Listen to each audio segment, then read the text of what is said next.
agrarian structure and land relations in India. So we are taking up our discussion further, which we left yesterday.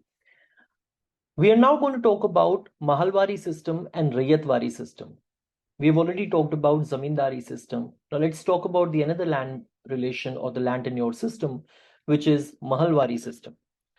So basically, this system it was prevailing in bulk of Uttar Pradesh.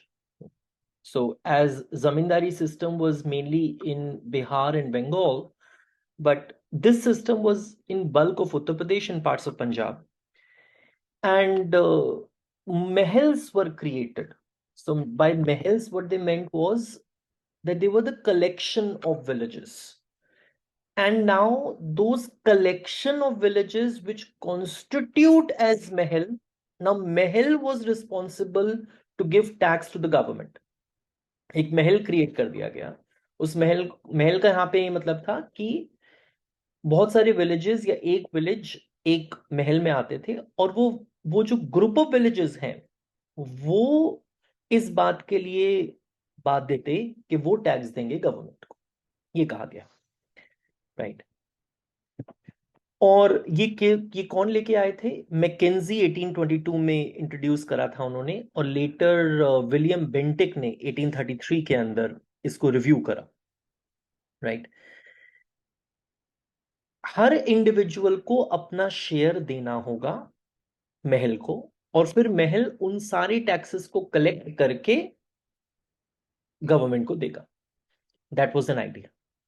एक village headman होगा, and that village headman will be responsible to give or to hand over that collected tax to the government.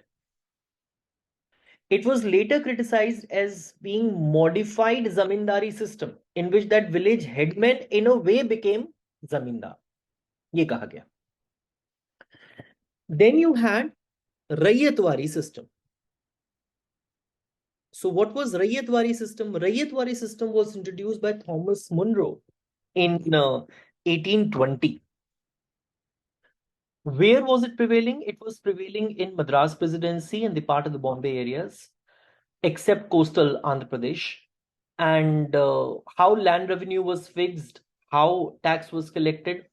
देखिए यहाँ पे cultivator was called a rayat, and each cultivator, each rayat was responsible to give tax independently to the government or to the state administration, right? So there were no middlemen which were involved here. As was in the case of Zamindari system, there were no middlemen which were involved, who were involved here. And so supposedly if I am the Rayat, मेरी land को देखा जाएगा और उसके ऊपर एक fixed rent को लगा दिया जाएगा, राइट. और आपको अब ये रेंट हर बार देना है. इस तरह से रेंट कलेक्ट होगा. लेकिन कुछ मुश्किलें भी थी. जैसे मुश्किलें क्या थी अभी बताता हूं. व्हाट राइट्स रैयत हैड. अगर कोई भी अनकल्टिवेटेड लैंड थी तो वो ऑटोमेटिकली स्टेट के पास थी. That was automatically with state, right. और जो स्टेट थी उसके पास ये पावर थी that it can lease out that land at the fresh rates to the other people. जिसको लेना होगा वो ऑक्शन में आएगा, वो उस लैंड को खरीद लेगा, ठीक है. फिर उसके बाद तुम उस पर काम करो, तुम रैयत बन जाओ, तुम गवर्नमेंट को टैक्स देना. सिंपल सी बात थी उसके लिए. इस बात में कोई दो राय नहीं है कि यहां पे रैयत was made the owner of the land, right.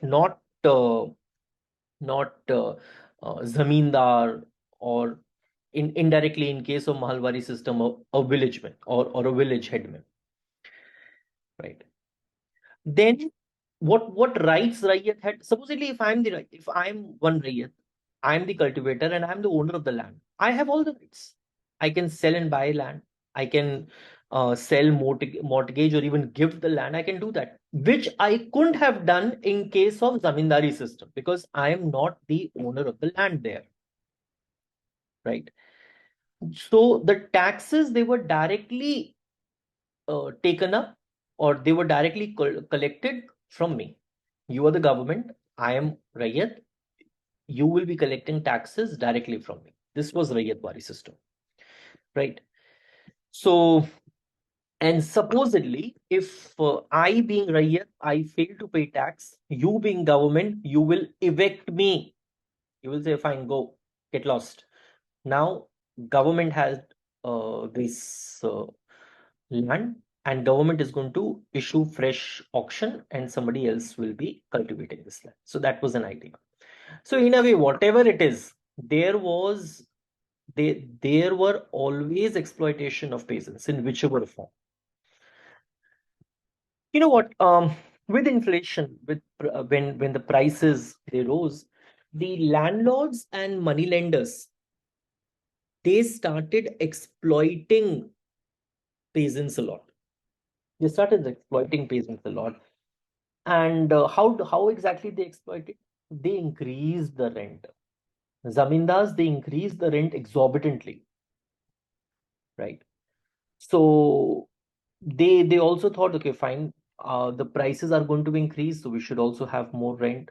And also in anticipation of crops, the greater market value. Because in case if I being zamindar think that you are producing a kind of the cash crop, and that cash crop will have a greater market value, then why should I be getting only the fixed revenue from me? Sorry, from you. I should be getting the higher revenue. So I will exploit you more, and I will ask you for giving me more rents. That was an idea, right? And I used various ways, legal, illegal ways, to evict you, to तुम्हारे को अपनी land से evict करने के मेरे पास बहुत सारे साधन थे, और मैंने वो बहुत सारे साधन यूज भी करे। हुआ क्या, और उसके बाद जैसे आप बहुत पुराने टेनेंट थे मेरे, मैं जमींदार था, आप टेनेंट थे, मैंने आपसे कोई एक डील करी थी कि आपको ये अमाउंट देना है मुझे हर साल, हर महीने, जो भी होता होगा, और आप अब मुझे बड़ा वो रेंट नहीं दे पा रहे। मेरे पास तरीके थे कि मैं आपको एविक्ट करूं और दूसरे लोगों को ये टेनेंसी दे दूं। अब वो लोग इस पे काम करेंगे, इस लैंड पे काम करेंगे, और मुझे बड़ा हुआ रेंट देंगे, राइट।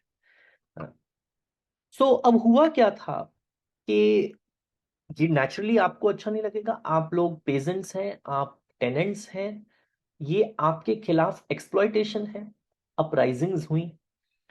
तो गवर्नमेंट को भी लगा, भैया अगर ये पेजेंट्स ही काम नहीं करेंगे तो हमारे को कैसे मिलेगा जो लैंड रेवेन्यू है। So the government, it leaned in favor of peasants in some way. So that was the need to enact legislations. That was the need to enact these tenancy legislations. और इस बात का भी answer आपको मिला है, that what actions of zamindars forced government to enact legislations. So these actions of the zamindars, that they illegally increase the rent a lot, उन्होंने rent को बहुत ज्यादा बढ़ाया, उसकी वजह से भी, और बहुत सारे एक्सप्लॉइटेटिव मेजर्स भी यूज करे एविक्ट करने के लिए। आर्बिट्ररी एक्सप्लॉइटेशन हुआ, आर्बिट्ररी एविक्शन हुआ, आर्बिट्ररी रेंट इंक्रीज हुआ। इन सबको हटाने के लिए गवर्नमेंट ने कहा, ना भैया ऐसा नहीं चलेगा, बिकॉज अगर ये पेजेंट्स ही काम नहीं करेंगे तो हमारे पास कहां से लैंड रेवेन्यू आएगा जिसके लिए हम इस देश में आए हैं। तो non cultivating lessees pressurise the government against this move. ये मतलब बहुत सारी ऐसी मूव हुई, जो मूव थी जमींदार्स की, कि जो रेंट बढ़ाने की, उन्होंने कहा कि, पेजेंट्स ने कहा कि ऐसे नहीं चलेगा, हम ये बढ़ा हुआ रेंट नहीं दे पाएंगे, और हमारे को बहुत फोर्सफुली और आर्बिट्रली इलीगली एविक्ट करा जा रहा है, गवर्नमेंट आपको हमारी हेल्प करनी पड़ेगी। गवर्नमेंट दो एक्ट्स लेके आई, बंगाल एक्ट 1859, टेनेंसी एक्ट 1885। हुआ क्या था, यहाँ पे rights and responsibilities of both peasants and landlords बताए गए थे, और उनको बैलेंस करने की कोशिश करी गई थी इन एक्ट्स में। बिकॉज ऐसा भी नहीं था कि जो ब्रिटिश गवर्नमेंट है वो जमींदार को बिल्कुल हटा देती, उनको नहीं, ऐसा नहीं चाहिए था। उनको ऐसे लोग चाहिए थे कम्युनिटी के अंदर जो उनकी भाषा समझ पाते हों, जो उनके मुताबिक काम कर सकते हों, जो उनकी पॉलिसीज हैं उनको इनैक्ट कर सकते हैं। लेकिन उनको ये भी नहीं चाहिए था कि पेजेंट्स उनके खिलाफ हो जाएं, और अगर पेजेंट्स ही काम करना बंद कर देंगे तो उनको लैंड रेवेन्यू कैसे मिलेगा? तो ये इन लॉज ने कुछ बैलेंस लेके आए थे, rights and responsibilities of both peasants and landlords, right? So कुछ स्टेबिलिटी सिक्योरिटी लाए थे पेजेंट्स के लिए, और रेगुलेट करा था एक्शंस को जमींदार से। जमींदार के एक्शंस को रेगुलेट करा गया था, और पेजेंट्स को ऐसा कहा गया कहते चिंता मत करिए, हम आपके साथ ही हैं, इन अ वे जैसे हर गवर्नमेंट करती है। इम्पैक्ट ऑन पेजेंट्स क्या हुआ? इम्पैक्ट ऑन पेजेंट्स हुआ कि उनको एक सेफ गार्ड मिला, उनको एक सिक्योरिटी मिली कि अब उनके रेंट्स आर्बिट्ररली इंक्रीज नहीं होंगे। उनको उनको टेनेंट एक्सप्लॉइटेशन के अगेंस्ट सिक्योरिटी मिली कि अब उनको आर्बिट्ररली एविक्ट नहीं करा जाएगा। ये इंपैक्ट हुआ पेजेंट्स के ऊपर। और पेजेंट्स जो है वो अपनी ग्रीवियंसेस लेके कोर्ट्स में भी जा सकते थे इन एक्ट्स के द्वारा। ये एक्ट्स उन पेजेंट्स को राइट दे रहे थे।